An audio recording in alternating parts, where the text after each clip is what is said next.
सहनाववतु सहनौ भुनक्तु सह वीर्यं करवावहै तेजस्विनावधीतमस्तु मा विद्विषावहै। ॐ शान्ति शान्ति शान्तिः। गुरुब्रह्मा गुरुविष्णु गुरुदेवो महेश्वरः गुरुसाक्षात् परब्रह्मा तस्मै श्री गुरवे नमः। तस्मै श्री गुरवे नमः। Yes. After looking into the Karma Siddhanta, I said we will be looking at the Karma Yoga. Are you able to hear me clearly? Right. Karma Yoga. So, once more, let us all see what is karma. Karma is action. We all know karma is action. What type of action it should be? See, water falls from a mountain down to the earth. There is a waterfall. It rains, the wind blows, or the tree gives shadow, and then the sun gives sunlight. All these things are actions only, but it is not karma. The difference between just the action and the karma we will have to know. All those actions done with awareness is karma. That means aware. I know I am doing something. That is the awareness. So if I do something with awareness, that becomes karma. So when I do this karma, what exactly happens? Last time when I was talking about the Karma Siddhanta, I said there is Adrashtapala, Drashtapala, Papa, Punya and all those things. How does that happen? We'll see. I'll give you an example. See, when I do some karma, three things happen. When somebody asks a help from me, let me see, somebody wants some mathematical problem to be solved or something. A student comes to me and asks, I am very busy, but still the student comes and asks, can you help out me in this mathematics problem? I help him to solve that. That's all. I have helped him and my karma is over.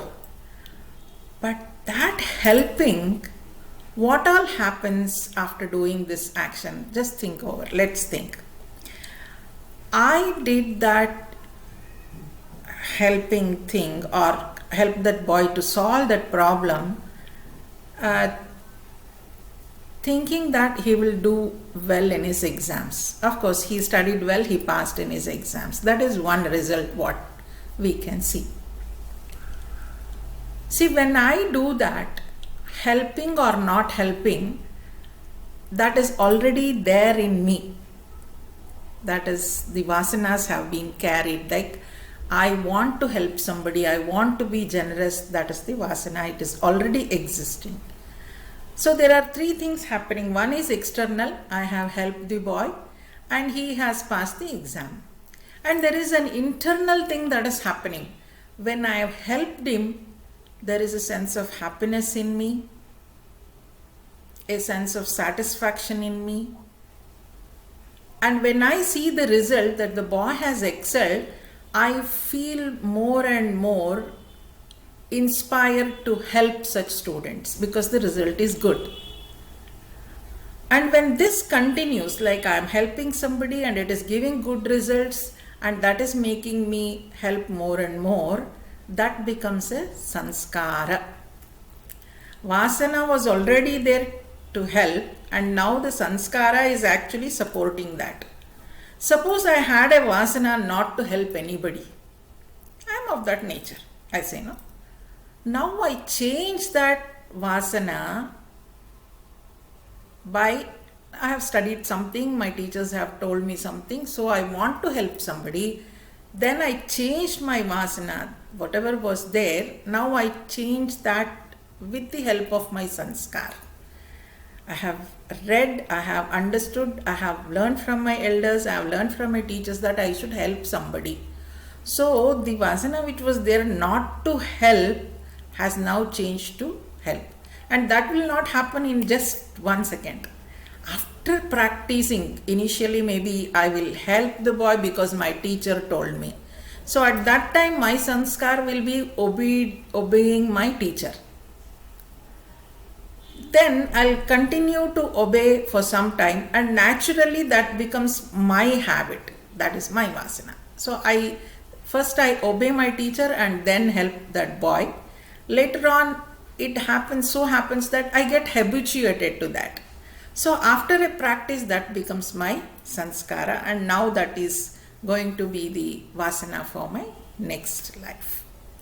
So this is how, see, now we saw one external thing happening, that is the boy studied and he excelled. The internal thing, I had my sanskar, got into my sanskar attitude of working and all. And the third one is cosmos. You don't know what happens in the cosmos when you give out positive things, positive energy comes back to you somewhere, sometime. If we have given negative energy or negative thoughts, those negative things comes back to us sometime. We don't know when and where. That is the adrashtapala we call as. So 3 things happen when karma is done, action is done. One external, one is internal, and one is cosmos. So with this view, we should perform the action. Why at all we do the work? We do the work because there is that guna called rajasiness. Nobody can sit quietly. We have that rajas. And the second reason is we have a lot of desires to be fulfilled. That is the reason why we act.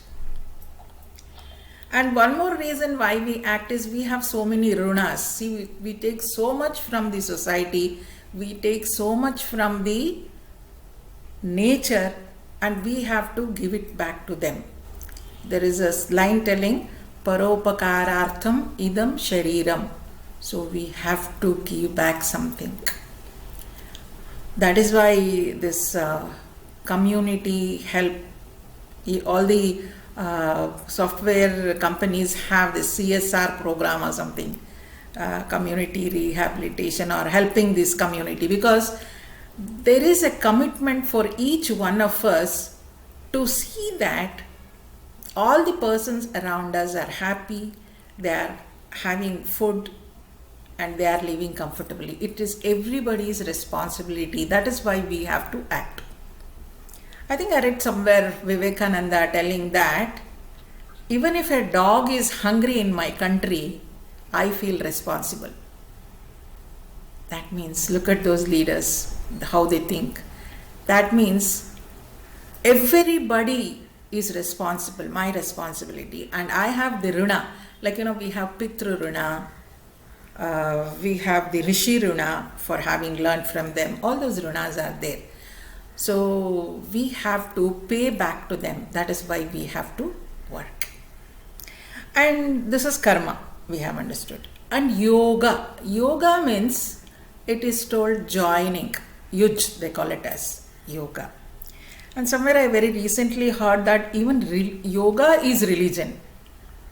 Yoga is to join in Sanskrit, and religion also says it is to join. I think it is a Latin word which says that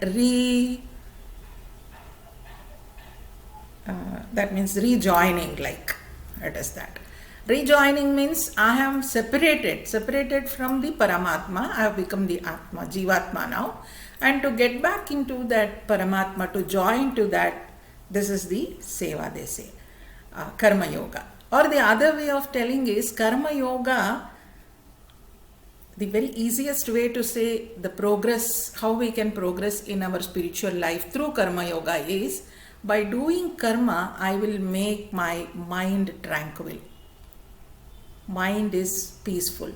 If I make my mind peaceful through bhakti yoga. That is praying at bhakti, by doing bhakti, it is bhakti yoga. If I can keep my mind tranquil through gnana, it is gnana yoga. So some of the commentators say we have body, mind and intellect. Through the body also I can tranquil my mind by doing the actions, and with the mind, that is by praying also I can keep the mind, I can make my mind tranquil, and then by the knowledge also I can make my mind calm. So body, mind, intellect. So Bhagavan gives 3 different yogas in Bhagavad Gita. So this is a little bit of introduction about the Karma Yoga, and now let us get into the Karma Yoga. Perhaps the introduction is more than the Karma Yoga itself.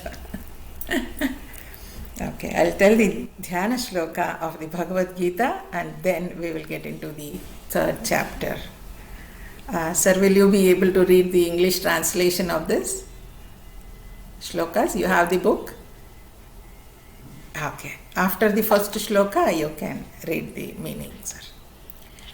Yam Brahma Varunendra Rudra Marutaha Stunvanti Divyaistavaihi Vedai Sangapada Kramopanishadaihi Gayanti Yam Samagaham Dhyanavastita Tadgatena Manasa Pashyanti Yam Yoginaha Yasyantam na vidusura surakana Devaya tasmai namaha Devaya tasmai namaha Atha tritiyoऽധ്यायः कर्मयोगः Arjun उवाच ज्ञायसि चेत् कर्मणस्ते मता बुद्धिर्जनार्दन तत्किं कर्मणि घोरे मां नियोजयसि केशव व्यामिश्रेणेव वाक्येन बुद्धिं मोहयसीव मे तदेकं वद निश्चित्य येन श्रेयोऽहमाप्नुयाम्.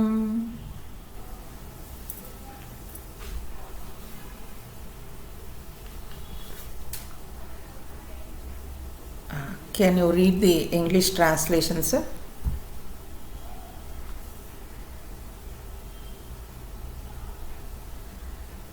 You have to unmute your mic.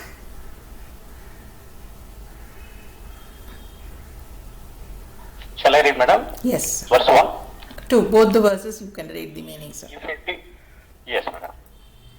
If it be thought by you that knowledge is superior to action, O Janardana, why then do you, O Keshava, engage me in this terrible action? With this apparently perplexing speech you confuse, as it were, my understanding. Therefore, tell me that one way by which I, for certain, may attain the highest. In the previous shloka, previous chapter, Bhagavan Krishna has told Gnana Yoga is the best. In the war field, he is telling Gnana Yoga is the best. Now Arjuna is totally confused. He is asking, Hare Bhagavan, you are telling Gnana is the best way and you are asking me to fight. You are also telling Gnana is superior to karma and then you are asking me to fight. I don't know why you are telling me this, and this statement of yours has confused me. So please tell me which is good. It is karma or gnana or Sankhya Yoga. So here Sankhya means it is, according to Arjuna, Sankhya or Gnana Yoga is to sit and meditate and then just study. That's all. That is why he is thinking, why should I get into the war field and fight with all these people? So Krishna is also telling Gnana Yoga is the best thing. Let me sit and study. That is his thought, thinking that he will not be doing any action. So you have put me into confusion, quite natural. Even we are confused. When he is telling Gnana Yoga is really better than Karma Yoga, why should somebody do karma? Isn't it? Just by doing karma only we are getting all these problems. So let us not do karma at all. Some of us think like that. But no, that is not the answer here. So let us see what he's asking. Which is good for me, you tell. See, Arjuna and Krishna were friends. So Arjuna is so close to Krishna. Krishna is so close to Arjuna. Arjuna has all the liberty to ask Bhagavan Krishna, tell me, you decide and tell me what is good, because I am confused. That is how he is asking Bhagavan Krishna, and Bhagavan Krishna is answering. Shri Bhagavan Uvacha Lokesmin Dvividha Nishta Pura Prokta Maya Nagha Gnana Yogena Sankhyanam Karma Yogena Yoginam. In this world, there is a twofold path, as I said before. O sinless one, the path of knowledge of the Sankhyans and the path of action of the Yogins. So Bhagavan Krishna says, there are two paths. That was given by me only from many years. In this world we have two paths. One is Sankhya, and then that is the Gnana Marga. Sankhya, that is for the Gnana. For Sankhya's it is the Gnana Marga, and then for the Yogis it is Karma Yoga. See, Gnana Yoga is prescribed for people who are already ready to receive that. Karma Yoga is prescribed for a Rajasic person or for a person whose mind is still not tranquil. See, when the mind is disturbed or agitated, it will not be ready to take the knowledge, isn't it? When our mind is flying somewhere, whatever knowledge is given, it just goes over the head, we'll say. It will never go into our head. So that is the reason when the mind is so agitated, we have to do Karma Yoga, bring the mind to a tranquil mind.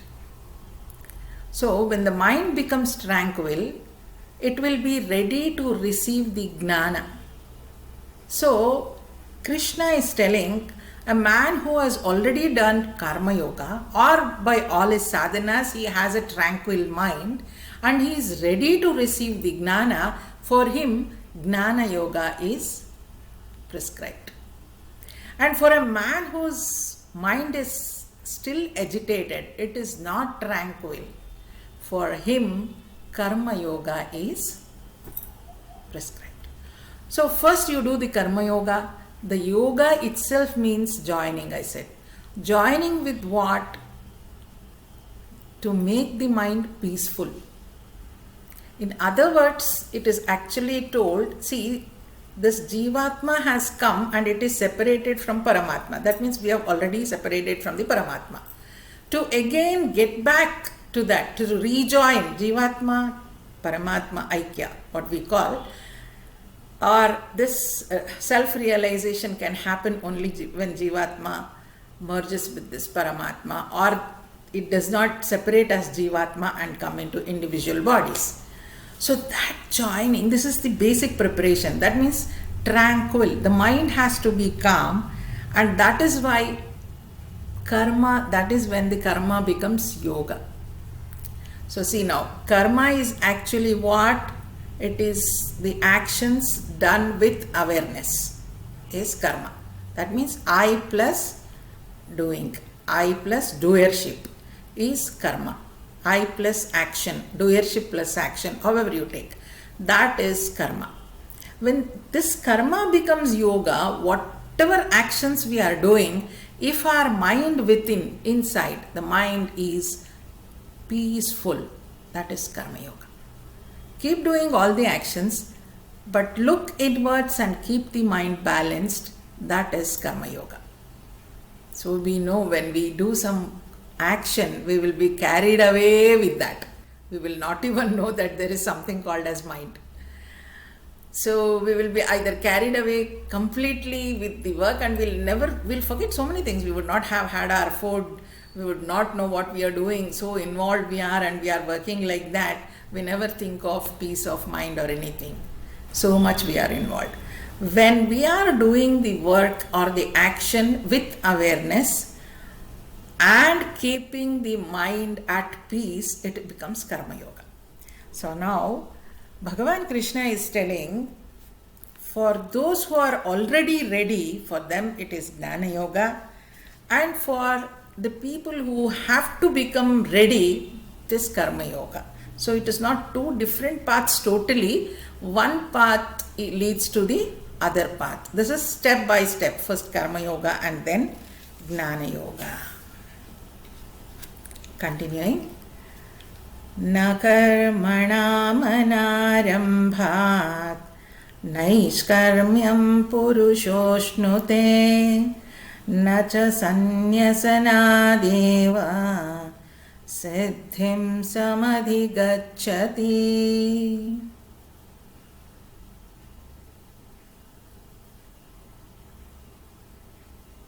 Not by non-performance of actions does man reach actionlessness, nor by mere renunciation does he attain perfection.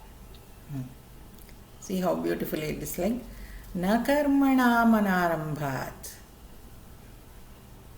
If somebody thinks, okay, I will not do karma at all, or I will give up all the work which has to be done, nobody can attain fulfillment. That is samadhi gacchati. He cannot become enlightened.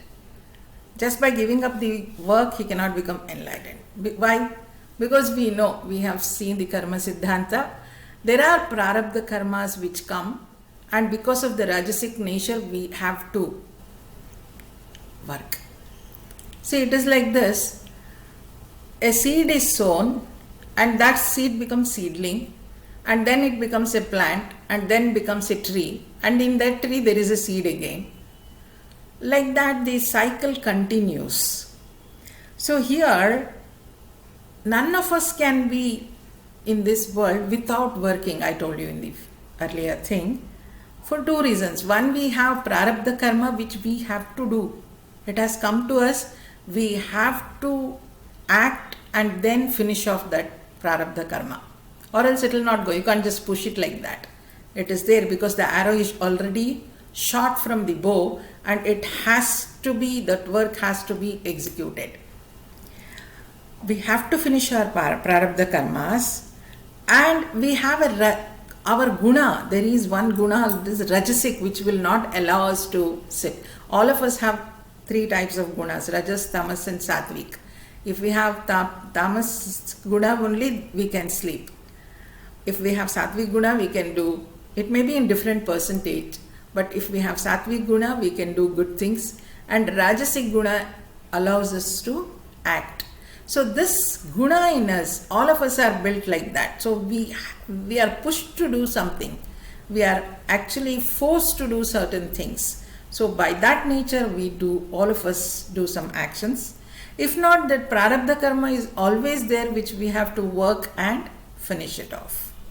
So here Bhagavan Krishna says, by just sitting like that and not doing any work, you will not be realizing. That means samadhi, you won't get samadhi. Even just think, if you are not going any actions outside and just closing my eyes and sitting, there are so many things running inside my mind, isn't it? So I'll be working inside already. So Bhagavan Krishna says by just sitting quietly, you will not be getting this samadhi or siddhi.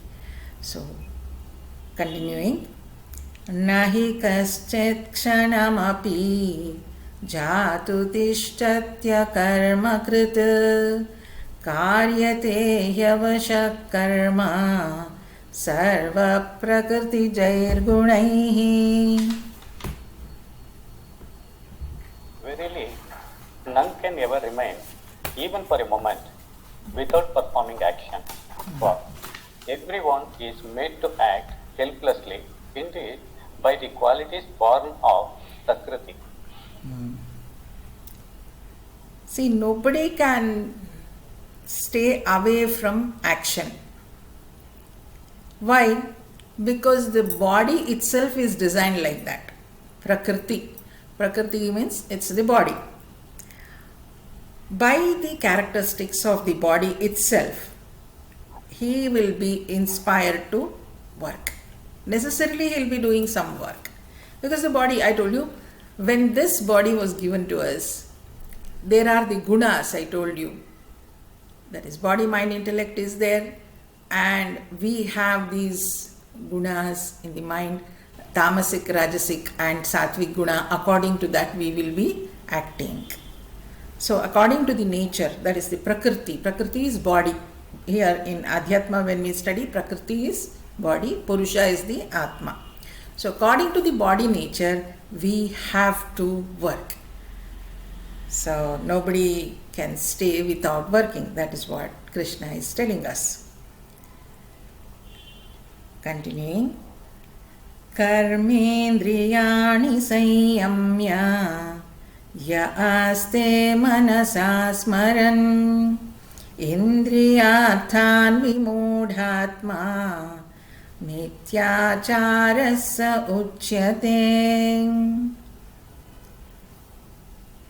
He who, restraining the organs of actions, sits thinking in his mind of the sense objects, he of deluded understanding is called a hypocrite. See now, first three shlokas Bhagavan Krishna gave an introduction about the karma. Sankhya Yoga, what is Gnana Yoga and Karma Yoga. From the fourth shloka, he is trying to appeal or justify Arjuna, telling that why you have to work. So this is the reason. In the fourth shloka, he says nobody can stay without working. Even fifth shloka also he says there is not even a single second where you cannot stay aloof from your work. You have to work because the Prakriti guna is given like that. And in the sixth shloka he is telling karmendriyani samyamya. These are the karmendriya. What are the karmendriyas? The action, organs of action. Pancha karmendriya we call. For pancha karmendriya is 5 organs of action, that is hands, legs, speech and the anus, excretory organ and the reproductory organ. These are the 5 organs of action. So these 5 organs of action, yaaste manasasmaran, he will be thinking of something and try to keep control all these things. That is, hands are not going to work, I am not using my legs to walk, I am not going to talk anything, no excretion or no reproduction. All these things I am going to hold, and then I will be telling that I am not going to work. So if somebody tries to hold all these things and think that he is going to do tapas or he is going towards the Gnana Yoga, Bhagavan Krishna is telling he will be mityacharasya uchyate. He is called a hypocrite. That means he is having all the wish and will in his mind, but outside he is not showing anything. Because the nature of the human body, human being is to work. But here he is trying to hold everything within and trying not to work. He will be a hypocrite. then if he should not be a hypocrite, how should you? All these things can be done. But having that wish and will in the mind, if he's trying to do it externally, it is hypocrite. But honestly also it can be done. How it can be done, he's telling in the next shloka. Yastvindriyani manasa niyamyarabhaterjuna karmendriyai karma yogam asaktasya vishishyate. But whosoever controlling the senses by the mind, O Arjuna, engages his organs of action in karma yoga without attachment, he excels. Yes. In the previous shloka, what it is, he is externally holding all the organs of action, but he has a rasa, that means in his mind he has wish for doing all those things. If he can control everything in his mind and do the action with these karmendriyas, then he can excel. Both are just reverse. One thing is you are holding the sense of organs externally, just forcefully I am holding it, I am not doing. But in the mind I have a wish to do everything. That is hypocrisy. But if I am able to control everything in my mind and then perform the action without getting attached to the karma or the karma phala, that person can excel. Karmendriyai karma yogam asaktasya vishishyate. Asakta means he is not attached to anything, like either it is the karma or the karma phala. He is controlling everything with his mind. And he is doing the karma yoga with these organs of action. He is better than the person who is an hypocrite, like holding everything physically outside just to show to everybody he's holding his organs of action, but inside he has lot of likes, desires. Than him, this person who holds everything by his mind, he holds everything, controls everything with the help of his mind, and then he works, he is a better person. That's what is Krishna's view. So continuing, now Krishna is intellectually appealing or convincing Arjuna to do the work. So he is continuing in the same way. Niyatam kuru karmatvam karmajyayo hyakarmanaha sharira yatra pichate na prasidhyeda karmanaha. You perform your bounden duty, for action is superior to inaction.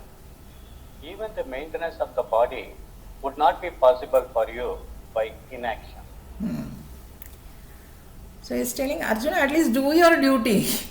See, we have so many runa, we spoke about so many things. You should work for the sake of the society, for the sake of nature, because we are taking so much of air, light, plants, oxygen, everything from the plants outside, from the nature outside, let alone all those things. And the Pitri Runa who have helped us to come to this earth and all those things. Society, we take so much from the society, leave alone all those things.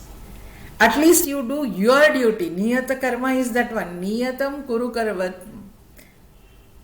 Daily duties, whatever you have to do. As a Kshatriya, Arjuna's duty was to protect his pupil. And he has to fight for Dharma Samstapana. That was his first duty.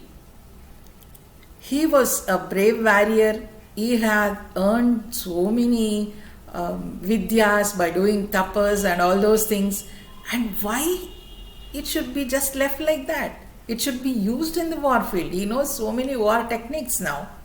They say he would have the Akshaya Bana. That means his arrows which would be shot would never get finished. All those things he has. But here he is refusing to work. So Bhagavan Krishna is telling, at least do your duty now. You do your duty, karma. Why should you do your duty? It is better to work than sitting without doing any work. Karma jayo hya karmanaha sharira yatra pijate na prasidhye karmanaha. It is good to do action than not doing any action. For anything it could be. It is clear. So let us all try to act than just sitting like that. Oh, I'll not act. Why is it?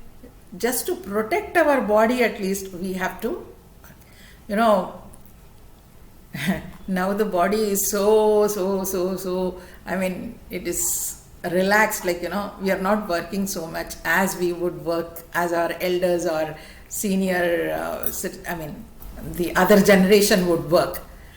That is why we are losing our health aspects also.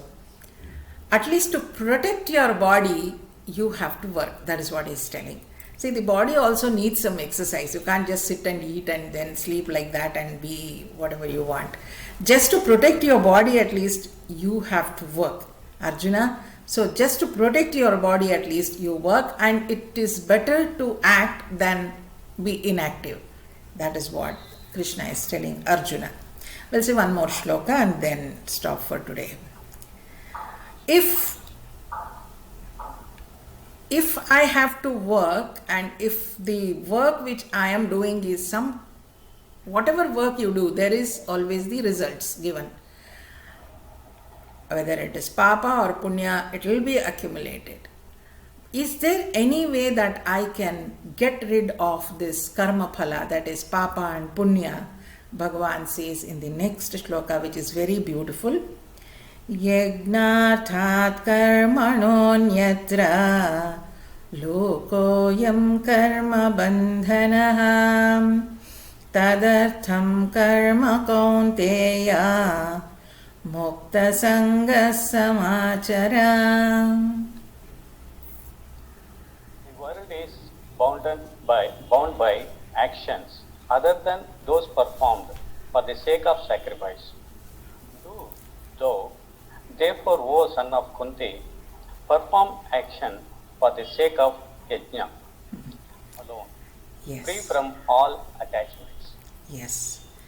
See, this karma can be performed in two ways. One is to fulfill my desire. The other one is to do it as a duty. As a duty, I can do this karma, or I have some desires to fulfill them, I'll be doing karma. So here, Bhagavan Krishna is giving one more thing called as yagna.